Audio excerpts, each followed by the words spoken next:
Salve Maria Santíssima, em nome do Pai, e do Filho e do Espírito Santo. Amém.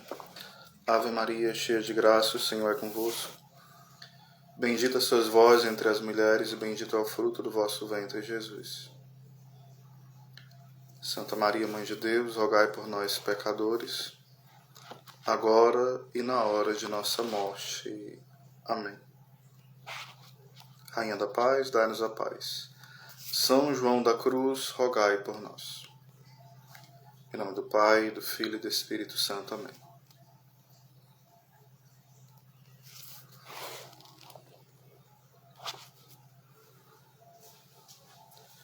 Então vamos, nessa live, falar um pouquinho sobre São João da Cruz, sobre a união com Deus. É de fato, pelo menos deve ser, a nossa grande meta, a nossa grande finalidade, nos unirmos a Deus. Nos unirmos a Deus. São João da Cruz vai falar no livro Chama Viva sobre esta beleza do amor de Deus, a beleza de estar unida ao Senhor. A alma, unida ao Senhor. Na subida ao Monte Carmelo, é interessante que São João da Cruz ele vai usar esse simbolismo do monte, E lá ele vai falar de várias coisas que a gente precisa deixar. A vontade própria, os apegos e tantas outras coisas que vão nos afastando, daquele que é o nosso tudo. São João da Cruz é chamado doutor do tudo e do nada, ou seja, à medida que eu me despojo, à medida que eu me empobreço, à medida que eu deixo que Cristo me faça pobre e que me uno à verdadeira pobreza de Cristo. E quando eu não tenho nada, sim, aí eu tenho tudo, porque tudo é o Senhor. Ele é o tudo. Não é tudo é o Senhor, um panteísmo, não. É o Senhor, é o tudo, o sentido, o centro da nossa vida. Então, nessa subida para o Monte Carmelo, esse monte do encontro com Deus, imagina uma pessoa com uma mochila bem pesada nas costas e ela vai subindo um monte, ou uma montanha, ou uma serra. Só que ela percebe que tem coisas ali que não são essenciais. Tem coisas até que são importantes. E ela vai precisando ir esvaziando aquela mochila. Ela vai subindo, aí joga uma coisa. Com muita dificuldade, ela joga outra coisa. E ela vai jogando e jogando, até o ponto que ela precisa jogar até a mochila. E quando ela percebe que jogou a mochila, ela se apercebe de forma mais profunda ainda que tudo aquilo que ela levou não era essencial. O essencial estava lá no cume da montanha, no cume daquele monte. Então ela deixou tudo que ia afastando ela de Deus para se unir a Deus de forma mais perfeita. Então essa analogia é interessante, da subida ao Monte Carmelo. Alguém que está com a mochila cheio de coisas pesadas, que cansam, que vai esmagando a pessoa, esse peso que está na mochila, e ela vai subindo ao monte e abrindo a mochila e jogando uma coisa fora. Aí sobe mais um pouco e joga outra coisa fora. E sobe mais, daqui a pouco ela jogou tudo fora, só tem a mochila e ela joga a mochila fora. Ou seja, esse despojamento, esse desapego. Isso é para os religiosos, isso é para os padres, isso é para os leigos, isso é para todos que desejam unir-se a Deus. Uma obra de desapego, a renúncia da própria vontade. uma abnegação. À medida que a gente vai caminhando, a gente vai percebendo que apegado a tantas bagatelas, né? Tantas coisas que a gente pensa, poxa vida, meu Deus, meu coração está preso a isso, né? É o que São João da Cruz fala também. Se eu estou preso, se um passarinho está preso a uma corda, né? Uma corrente bem grossa, ou uma pequena corda bem fina, quase invisível, independente disso, aquele pássaro vai ser impedido de voar, a subir esse Monte Carmelo, né? A alçar esse livre voo, a ter uma vida nova no Espírito. E é interessante que São João da Cruz usa a linguagem da noite. A gente escuta muito falar sobre a noite escura em São João da Cruz. E, Oséias, o que seria essa noite? Vamos lá, aos poucos, né? Nós, como já estamos falando aqui, nós temos muitos apegos. Apegos a pessoas, apegos aos bens, apego a nós mesmos, às honrarias, a nossa reputação, a nossa própria imagem. São muitos apegos. Então é necessário uma obra de pobreza. No caminho de perfeição, Santa Teresa de Ávila vai falar muito sobre esse desapego, né? Essa verdadeira pobreza de ter Deus como centro da nossa vida, o verdadeiro tesouro. E é interessante que, à medida que nós estamos apegados a essas coisas, parece que elas brilham, parece que elas são essenciais, super importantes, que a gente não consegue viver sem elas, né? E depois, quanto mais você se aproxima de Deus, mais você percebe que, de fato, isso não é verdade. Então você precisa fazer noite. O que é fazer noite? Mortificar-se, fazer penitência, renunciar à própria vontade. Isso quer dizer fazer noite. Esse fazer noite quer dizer você, eu, nós precisamos nos mortificar, matar o homem velho, matar este grande inimigo que é a carne, que se levanta como se tivesse direitos sobre nós. É a grande batalha que fala São Paulo, né? O homem novo e o homem velho. Quem vai vencer? Aquele que for melhor alimentado. Então a gente deve deixar o homem velho passar fome, para que ele vá morrendo. A gente não deve dar água a ele, não deve dar comida, não deve fazer nada para esse homem velho. Entenda, estou usando uma analogia aqui.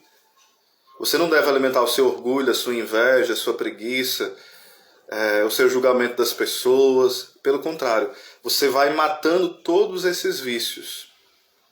Através de quê? Do jejum, através das vigílias, através dos pequenos sacrifícios, das pequenas ofertas, do silêncio, de não ficar buscando comodidades uma atrás da outra. Claro, não é que você não possa ter algum bem-estar, mas você não pode nós não podemos colocar o bem-estar acima de tudo. Se eu posso estar sem ventilador um instante, por que não ficar sem o ventilador? Mas eu estou sendo difícil ficar sem o ventilador. Liga um pouco, né? Se refresca, pronto, não tem problema. Mas vez ou outra passa um calor aí por Jesus, né? Nós cearenses temos essa grande oportunidade, os nordestinos quase que em geral. Nós temos grandes oportunidades. Hoje eu queria comer carne, um bife, a milanesa, eu queria comer uma buchada, um sarrabulho, mas só tem o bife com olho, que é o ovo. Eu vou louvar a Deus. Ou talvez algum dia você tenha dinheiro para comprar aquela comida gostosíssima. Aliás, você tem todo dia, às vezes algumas pessoas têm, né? Não, hoje eu tenho como comprar essa comida gostosa, eu tenho como comprar esse livro, eu tenho como comprar essa roupa, eu tenho condições, tranquilo, nem vai me apertar. Mas eu, por amor a Jesus, vou renunciar hoje. Nem precisa a gente ficar também falando das nossas renúncias, né? Nós às vezes somos muito tagarelas. Olha, eu nessa quaresma... Bem-vindo, Pedro, meu amigão. Ângelo Júnior. O Ângelo, né? Meu amigão aí também, o Júnior. Meu amigo César aí. Todos os amigos aí sejam bem-vindos. Então, na subida para esse Monte Carmelo, é preciso fazer noite, essas renúncias. Porque a gente vive num tempo onde a gente foge, né, às léguas do sofrimento. E a gente reclama quando o sofrimento vem. Quase se desespera. Então, o que é fazer noite? O que seria isso, fazer noite? É o que nós chamamos essa via purgativa ativa. O que é isso? É quando eu procuro matar o homem velho, como eu já falei, pelas mortificações externas, repito, externas e internas.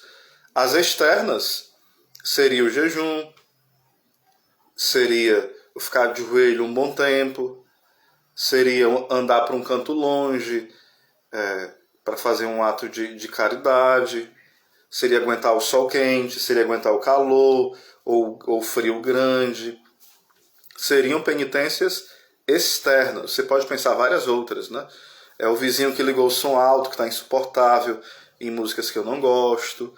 Oportunidades não faltarão de nós ofertarmos a Deus esses incômodos externos.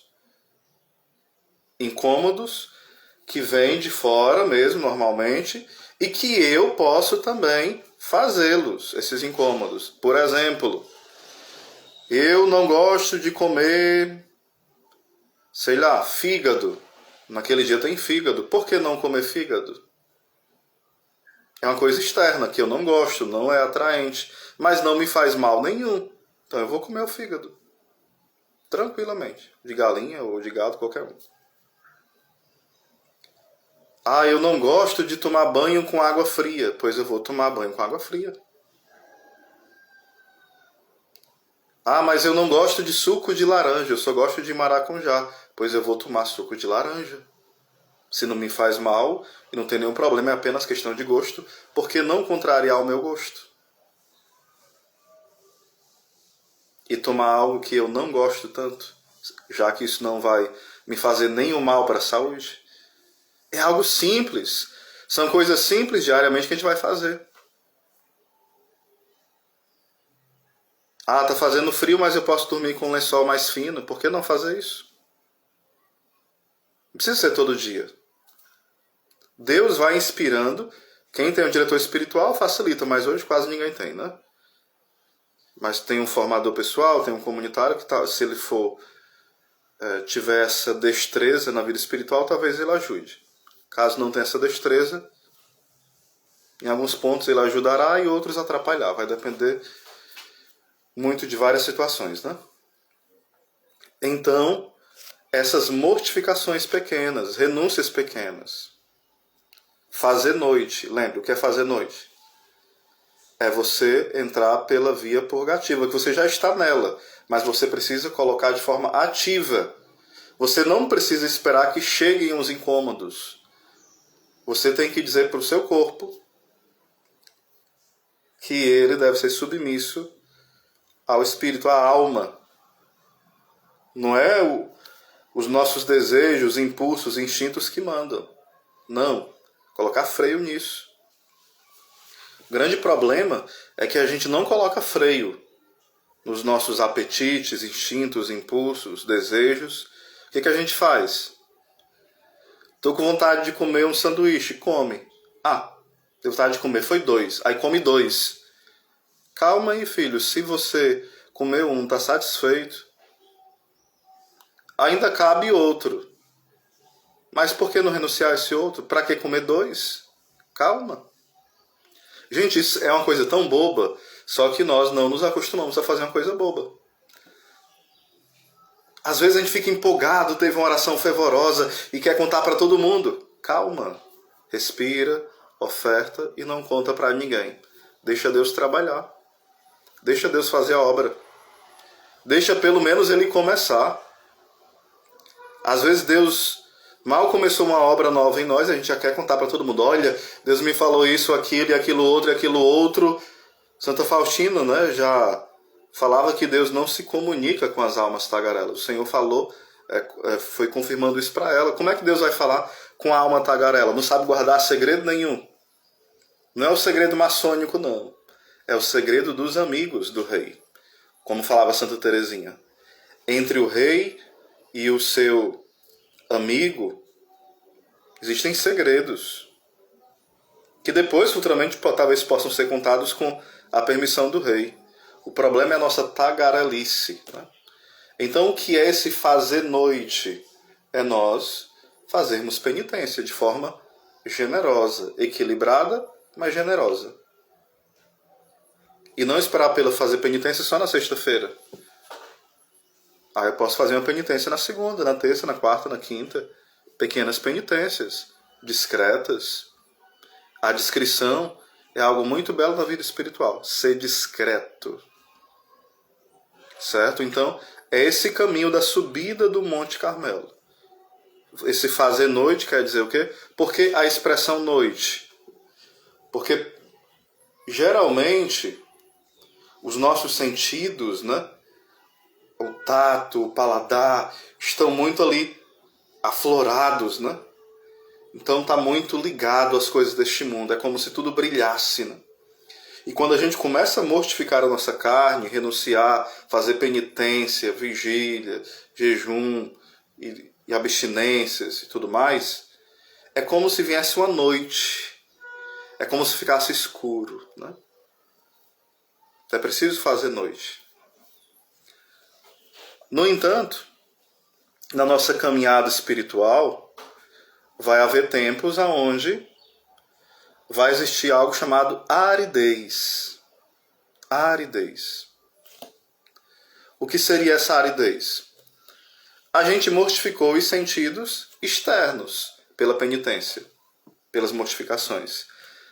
Porém, quando a gente começa a ter uma experiência de mortificar-se, de rezar mais, de ser fiel à oração, começa a vir muitos consolos, confortos espirituais, delícias espirituais, e isso não é ruim.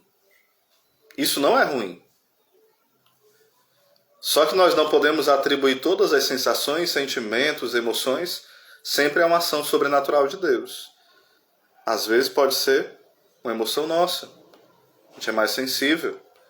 Às vezes pode ser algo, algumas vezes, nem sempre precisa discernir, o inimigo colocar isso para a pessoa ficar refém daquilo. Então a pessoa passa um longo tempo tendo experiências da voz de Deus, sendo sensível à voz de Deus, tendo paz, consolo, um frescor espiritual. E ela pode ficar presa a esses consolos, a essas sensações, a essas emoções, a esses toques da graça. E esquecer o autor da graça e fixar-se nas graças recebidas. Oséias, então eu não devo agradecer pelas graças recebidas? Eu não devo me beneficiar, me alimentar dessas graças? Deve, óbvio que deve. O que você não deve fazer, o que eu não devo fazer, é me apegar a elas e achar que eu só posso rezar em vista delas, só para ter paz, arrepios, consolações, confirmações, direcionamentos. Não. Vai vir um tempo onde Deus tira esses consolos, Deus tira esses arrepios, Deus tira esse sentimento de paz, Deus tira tudo. E parece que você está seco, árido, sem água, sem consolo, sem pão espiritual, sem nenhum alimento espiritual. Então isso vai acontecendo. Aí quando Deus tira tudo isso, esse pão, essa água espiritual, esses consolos, essas confirmações, a voz dele que vai orientando, né? E quando fica um silêncio, um deserto, a gente pensa, poxa vida, eu estou desagradando a Deus. Onde Deus está? Cadê Deus? Deus sumiu. Deus me abandonou. Só que aqui cabe diferenciar.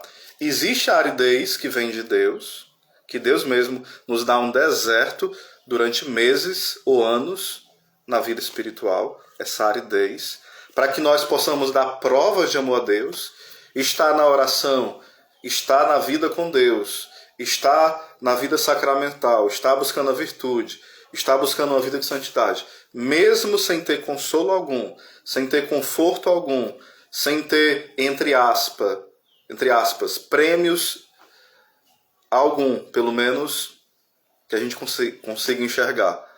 É aí que nós vamos aceitar o convite de Deus, porque isso é um convite de Deus para nós avançarmos nas moradas, para nós continuarmos subindo ao monte, para nós nos unirmos mais a Deus. É preciso fazer isso. Deixar Deus podar. É preciso deixar Deus arrancar as ervas daninhas, os apegos escondidos. É nessa via purgativa passiva, que a outra era a via purgativa ativa, né? Onde nós fazíamos penitência, agora é Deus, né, que vem e arranca aquilo que está escondido, que nós não conseguimos arrancar pela nossa força, e nem conseguimos enxergar com os nossos olhos, mas Deus vê tudo e Ele quer o nosso melhor. Como fala Santa Teresa de Ávila, Deus dá os seus maiores combates para os seus melhores guerreiros. Então, diante disso, meus irmãos, tem essa aridez que é vinda de Deus. Mas também existe uma aridez, uma secura, que não é vinda de Deus, ela é natural. Sei lá, eu estou com alguma doença psicológica, com uma depressão, com uma crise de ansiedade, com alguma síndrome, com várias angústias por situações da minha família, e aquilo me atingiu psicologicamente, né? Eu não consigo me concentrar. Então, tudo isso, naturalmente, vai fazer que a gente fique um pouco disperso, meio seco, árido mesmo na oração. Às vezes, enfermidades físicas também, além das psicológicas, algumas enfermidades físicas, pode dar essa aridez natural, né? Que não foi Deus nem o diabo que colocou, é apenas uma aridez natural, normal, sem nenhuma culpa nossa.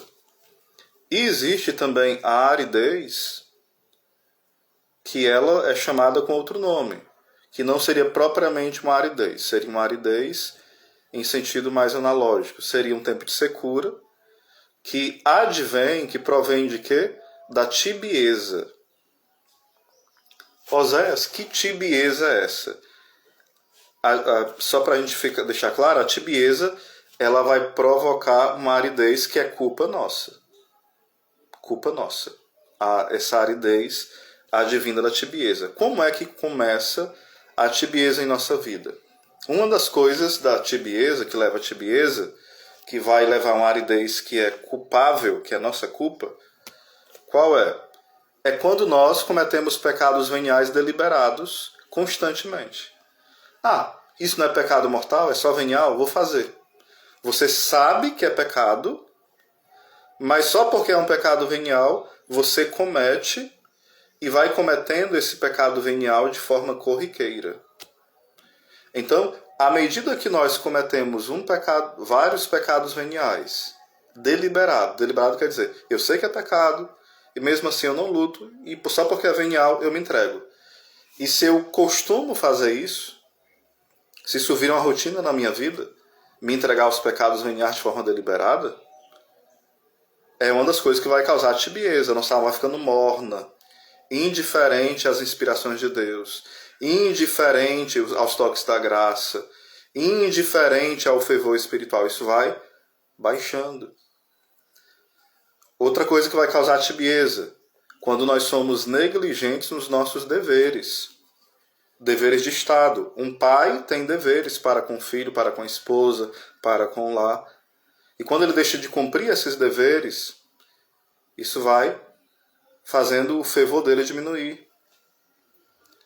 Um catequista tem seus deveres, um celibatário tem os seus deveres, um padre tem os seus deveres, o religioso, um lei consagrado, alguém que está no grupo de oração, E uma vez que nós negligenciamos esses deveres, hoje eu não rezei o texto. É para me rezar um texto, só rezei um mistério. Mas eu poderia ter rezado um texto, não rezei. Ou então, eu deveria ter feito minha oração pessoal, não fiz. Eu deveria ter buscado a confissão mensal ou quinzenal e não fiz. Eu deveria ter dado esmola a tal mendigo e eu nunca dou, mesmo podendo. Eu deveria ter feito tal coisa para minha mãe, para o meu pai, ou para o meu irmão, para um amigo, ou para a minha comunidade. Eu não fiz.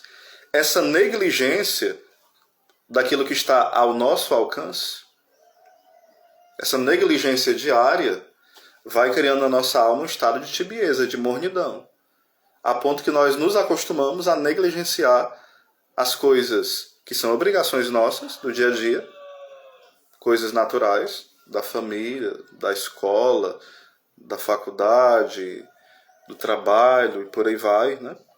E também a negligenciar coisas da nossa vida espiritual.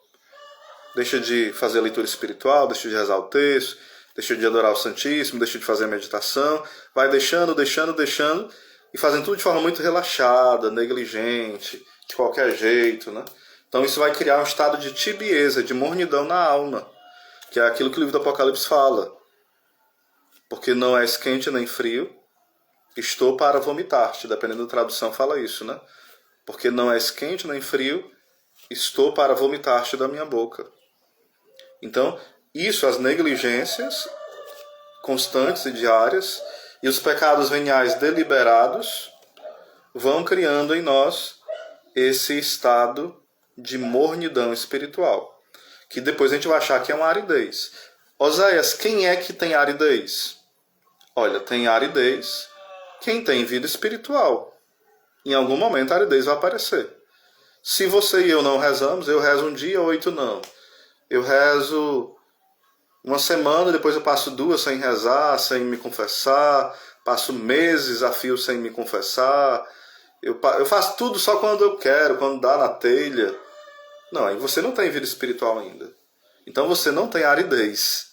Porque para ter aridez precisa ter vida espiritual. Às vezes tem pessoas que falam assim, eu estou na aridez. Filho, mas você está na aridez mesmo? Você tem uma vida de oração? Você tem uma vida sacramental? Você tem uma vida de busca de virtude sincera? Se você não tem uma vida espiritual, já há algum tempo, não é aridez. É outra coisa. É fruto dos meus pecados, é fruto dos seus pecados. Esse estado de secura, de angustiante. Porque para que a aridez venha, uma aridez verdadeira, uma aridez que Deus permite, e que Deus até deseja, que é um convite para nós crescermos na santidade, nas virtudes, é preciso antes ter vida espiritual e lutar para ser fiel. Então até aqui, um abraço aí para o meu amigo Antônio, meu amigo Gilberto. Até aqui existe alguma dúvida do que eu falei? Então o fazer noite quer dizer o quê? Fazer penitência. Certo? Para ficar bem entendido. Aí eu falei um pouquinho sobre a aridez, os vários tipos de aridez, a aridez que Deus permite, envia para nós, né? A aridez, ou seja, ele tira os consolos, né? Tira aquilo que vai sendo luzes, que vem muito para nós, né? Ele vai tirando muita coisa. Só que, por exemplo, alguém que está no aridez, que foi Deus que enviou essa aridez, Deus que quis, né, para que ela cresça, essa pessoa, ela não vive no pecado mortal, ela busca a santidade, ela quer agradar a Deus, ela tem medo de desagradar a Deus. Essa é a aridez que é Deus que de fato enviou, porque tirou, né, ali as coisas sensíveis, e é um convite a crescermos, a avançarmos na vida espiritual. Certo? Passando dessa fase, ou ainda nessa fase de aridez, eu já falei de fazer noite, mas existe algo chamado noite dos sentidos. Noite dos sentidos. O que seria isso? A gente já fez as penitências, já está buscando a vida mortificada, mas como eu falei, existem coisas que nós não enxergamos. Às vezes a gente é bem orgulhoso e não enxerga, é invejoso e não enxerga, é muito preguiçoso e não enxerga, é muito bisbilhoteira da vida alheia e não enxerga, é muito autossuficiente e não enxerga. Aí Deus permite que a gente passe por provas profundas para que avancemos na vida espiritual. Como assim, Oséias? Se você está na graça de Deus, já saiu de vários vícios, né? Já tem uma vida razoavelmente virtuosa, está crescendo na graça, com o tempo Deus vai permitir muitas visitas de sofrimentos mais fortes, mais intensos, tanto interiores como externos. Exemplo, perca de familiares. Isso varia de pessoa para pessoa, Deus tem uma pedagogia, né? Doenças que surgem, perseguições, incompreensões dos amigos, de amigos até da igreja, de caminhada, calúnias, coisas bem pesadas que vão acontecendo, é um sofrimento mais intenso, mais longo, que vai nos fazendo aprender a amar mais a Deus. Não é que Deus está ali se vingando de nós, nos castigando, não. Ele está nos convidando para uma vida espiritual mais avançada. Só que para ter uma vida espiritual mais avançada, você precisa antes ter vida espiritual, né? Não tem como você falar assim, não, um exemplo, eu quero que você aprenda a fazer uma comida mais gostosa, mas antes de fazer uma comida mais gostosa, você precisa aprender a fazer comida. Não é comida mais gostosa, precisa primeiro aprender a fazer comida. Então, antes de avançar na vida espiritual, eu só avanço se eu a tenho. Então, a noite dos sentidos quer dizer o quê? Novamente se chama noite, porque Deus vai purificando as desordens que há em nós, apegos mais escondidos, avarezas. Eu fiz até vários vídeos que vocês já acompanharam aqui sobre a gula espiritual, a avareza espiritual, o orgulho espiritual, a soberba espiritual. Então Deus quer arrancar isso de nós.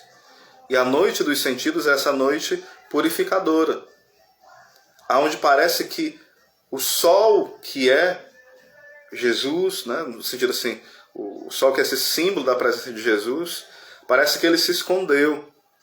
Na verdade, ele está iluminando a nossa alma, nos aquecendo, e ele está tirando tudo. E como a gente estava confiando nas outras coisas, né, por mais que sejam coisas boas, é como se Deus estivesse nos aniquilando, dá essa impressão, nos abandonando total. Mas na verdade ele está mais presente do que nunca ali. Ele está ali mais intensamente, com a sua força, com o seu amor, me purificando. Mas eu não consigo enxergar. A luz da graça está trabalhando ali, mas ela é tão intensa, né? Este sol que parece que eu estou cego, eu não consigo enxergar. Mas ali a mão de Deus, como fala em Jeremias 18, né? O oleiro que vem, né? E quebra o vaso, e reforma o vaso, faz um vaso novo, mas antes ele coloca lá no fogo, refaz tudo, é ele que faz. É uma obra dolorosa.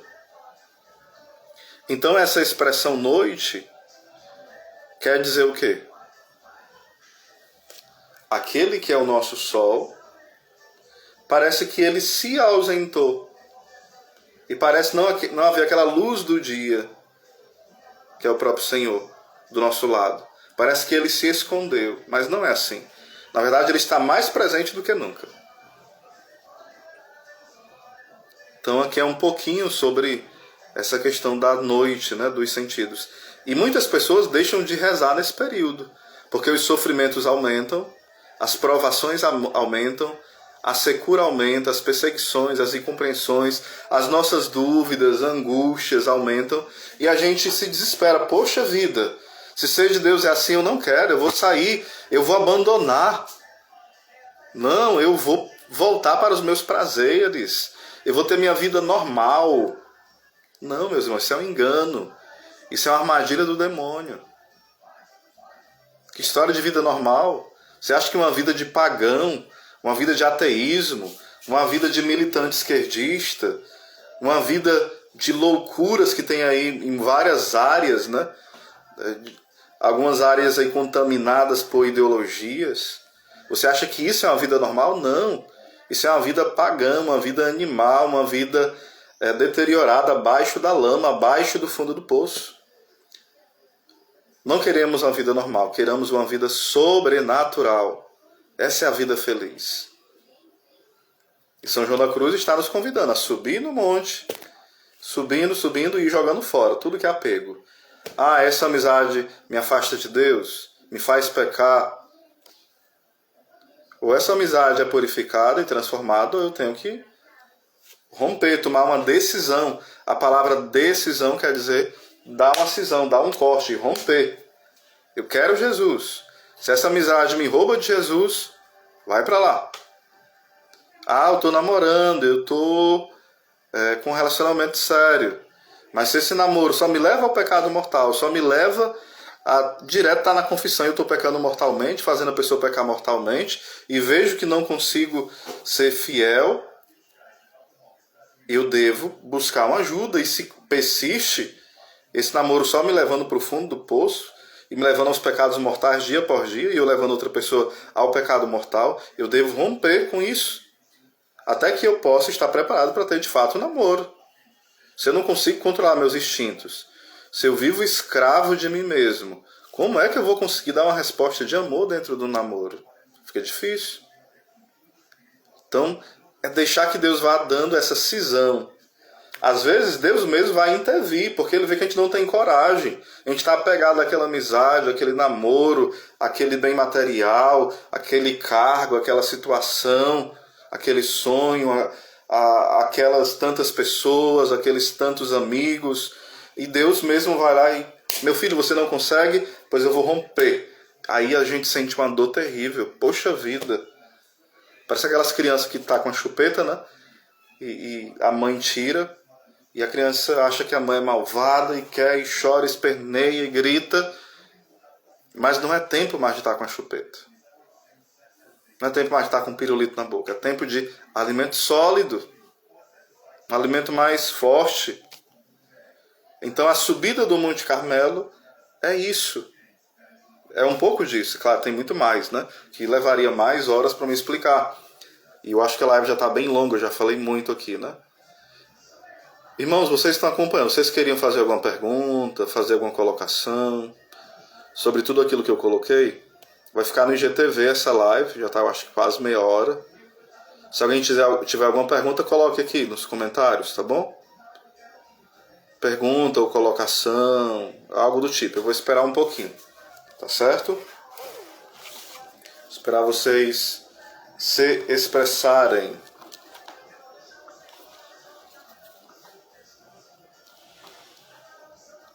Nada, vocês não querem falar nada, estão tímidos, estão... Tem alguém aí ainda?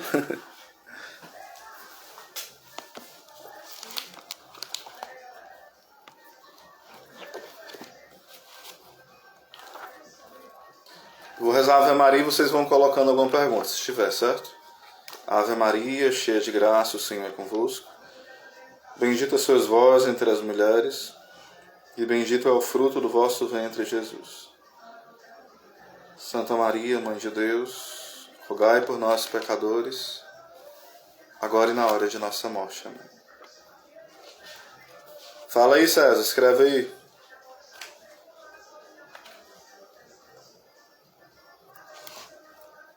Ou tenta entrar e eu te acolho, faz como quiser. Ou tu escreve, ou pede para entrar e eu deixo tu entrar e falar alguma coisa, fica à vontade.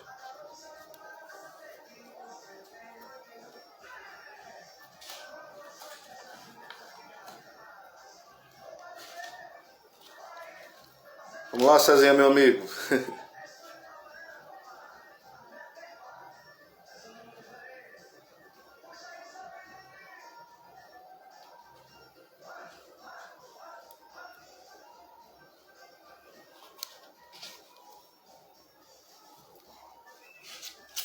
Muito bem. Lembra aqui do São Rafael, né? Ele também amava os poemas de São João da Cruz, entendia bastante. Santa Teresinha tinha como o seu grande mestre São João da Cruz, né? Santa Teresinha, a sua doutrina, né? A doutrina que, claro, é a doutrina da igreja, mas que ela apresenta como grande doutora que é, ali ela bebe da grande fonte que é São João da Cruz. Santa Teresinha faz isso, né?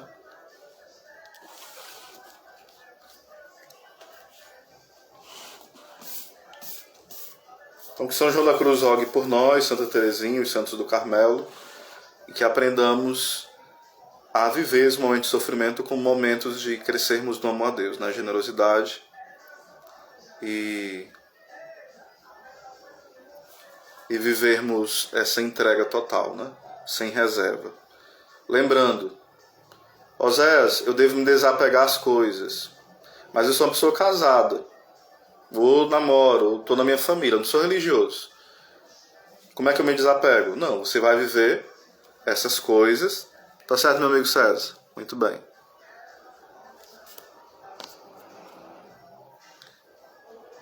Muito obrigado, viu? Eu aguardo aí você me mandar.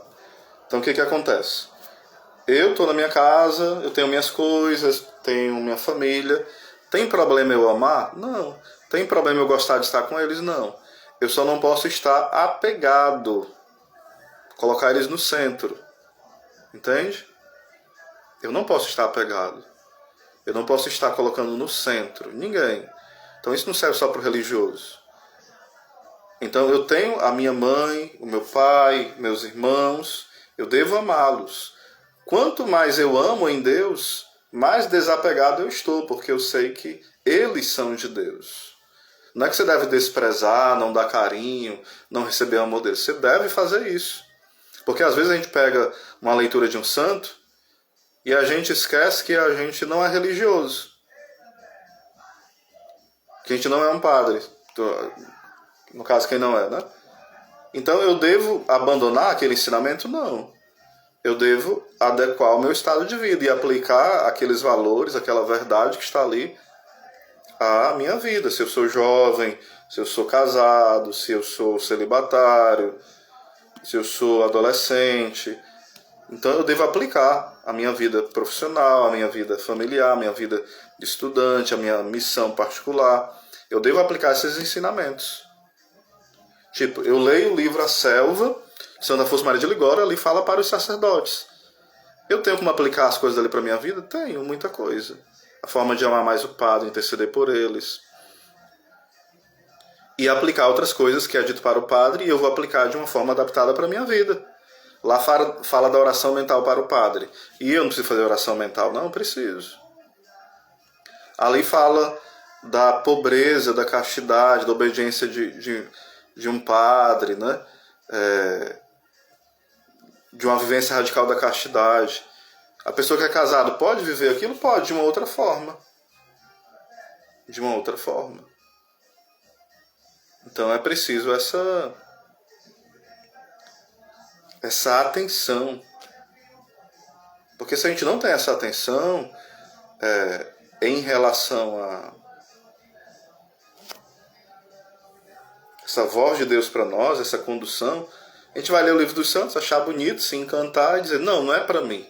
Não, é para você sim. É para nós. Só que é preciso deixar o Espírito Santo, deixar o seu anjo da guarda te iluminar para que você vivencie aquilo. E repito, quem pode ter um diretor espiritual, quem pode ter alguém mais experiente na fé orientando, melhor ainda.